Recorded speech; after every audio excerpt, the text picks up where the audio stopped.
it was a bit nerve-wracking in terms of wanting to be very clear that this is not something that's okay. Nicki Minaj. You want this rewritten with unique wording and a fresher, original tone while keeping the same dramatic vibe. Here's a clean, more distinctive version. Nicki Minaj has stepped into territory no one expected her to enter. For years, fans framed her defiance as independence, not loyalty to power. But those new images, her hand clasped tightly with Donald Trump's at a Treasury function, shattered that narrative overnight. People close to Washington claim she's already funneled a massive donation into Trump-linked accounts, even referring to herself privately as his biggest supporter. Meanwhile, her team is quietly erasing old posts that once criticized him. As if we're going to have to start with an exorcism. Oh exorcism. My God! Damn. You think she possessed? What y'all think? I don't think an exorcism is needed. I thought maybe a benefit concert. But I also thought donation, definitely donation. Of course, you have to. Yeah, that's the foundation of the start. And then you got to sit down with Gayle King. Writing history in real time. At the same moment, Trevor Noah jokes about her no-show at the Grammys. Her pastor confirms closed-door prayer sessions with political heavyweights in New York. An insider suggests this sudden spiritual awakening isn't about faith at all. It's about proximity to influence. Still, the sequence feels too perfect. The sympathy arc, the sudden cash, the UN appearance. Every move looks staged, almost scripted, less like coincidence, more like choreography, which raises a real question. Who's directing this transformation? Because whatever bargain Nicki struck for power, it doesn't look like freedom anymore. It looks like the beginning of a fallout. At first glance, the photo looks ordinary. I hope she knows what she's doing. I do too. Because she's turning a lot of people against her, and I hope it's for a reason that she really feels for, and not just doing it for press or not doing it for any other reason. Because I see a lot of the barbs really turning on her. Yeah. Well, you know, we've always seen Nicki march to the beat of her own drum. So I mean, I feel like she knows what she's doing. That don't make it right, but I feel like she knows exactly what she's doing. By the next a chart-topping rapper wrapped in a heavy fur coat, a former President Sharp in a navy tailored suit, both smiling beneath the bright chandeliers of the Treasury Department like it's just another formal meet and greet. But people inside the room notice the subtleties. She doesn't hesitate when he reaches for her hand. No stiffness, no distance. And when she speaks, her phrases mirror his campaign slogans almost perfectly, like she's rehearsed them. On January 28th, she leans into the mic and casually calls herself probably the president's biggest fan. The line lands, and the crowd of diehards explodes in applause. Within hours, the footage floods social media. Headlines multiply. The same Nicki Minaj who once threw jabs at Trump now grinning beside him like an ally. Sources say none of it was accidental. The invite followed weeks of behind-the-scenes planning between her pastor, Peter Zednew, and Trump strategist Alex Bruzwitz, the very same advisor who reportedly guided her through a United Nations appearance months earlier. This wasn't a last-minute encounter. It wasn't random access. It was staged, timed, positioned, not outreach, orchestration. And everyone watching can feel it. By sunrise the next day, the industry is already buzzing. Full view. John Legend, Billie Eilish, Phineas, Nicki Minaj is not here. She is not here.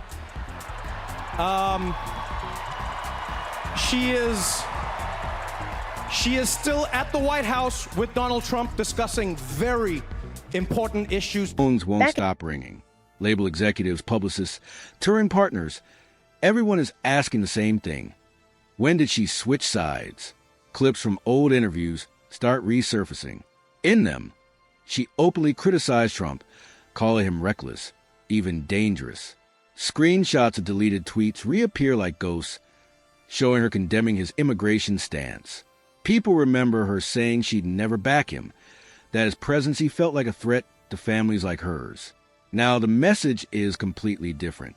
She's praising his financial initiatives, endorsing investment programs for newborns, suddenly talking about wealth building and economic literacy. The turn isn't gradual.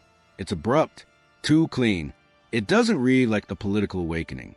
It reads like strategy. Sources close to her management whisper about a potential business division tied to Trump-linked accounts. a rebrand designed to cast her not just as an artist, but as a guide for young entrepreneurs. If that's accurate, this isn't about belief systems. It's brand expansion dressed up as purpose, empire building, wrapped in the language of faith. And the groundwork started earlier than most people realized. Back in November, she quietly tested the waters, a low-profile visit to the United Nations alongside Adonu and Bruisewitz. Officially, the discussion centered on Christian persecution in Nigeria. Cameras capture a polished photo op, flags neatly arranged behind her, the whole scene crafted to look humanitarian. But attendees noticed something odd. She spent less time on global crises. Signature. Nicki Minaj has made it very clear how she feels about African Americans in this country. I don't think she's one of them, obviously. And she should, under Trump's rules, she should be deported because I don't think, reportedly, that she is a legal citizen here. She is undocumented. And so she has shown her disdain for African Americans. And more time talking about American politics. Then came December. An invitation from Turning Point USA. That's when the shift stopped looking subtle and started looking deliberate. Senator J.D. Vance even praised her remarks as deeply thoughtful, almost like a public endorsement. That moment felt less like a cameo and more like a handshake. Conservative operatives privately admit she'd become exactly what they've been searching for, a mainstream pop figure who could connect culture to their message after other high-profile voices faded. This wasn't chance. It wasn't curiosity. It was recruitment. And she stepped across the line in plain sight, back in entertainment circles. The reaction is swift and unforgiving. By the time the Grammys arrive in February, the mood has shifted. What should have been another victory lap turns into something closer to a public reckoning. During the monologue, Trevor Noah cracks a joke that she's probably still hanging out at the White House with Trump. The crowd erupts. The laugh doesn't feel playful. It feels like a judgment. The very stage that once chased her performances now seems perfectly fine pretending she doesn't exist. Her fam... F off, stop being a homophobic bigot, and, get a life and some brains. Okay, we will leave it there. All right. Face fractures overnight. The Barbs, once united, split down the middle. Some argue she's entitled to her own views, that independence means thinking for yourself.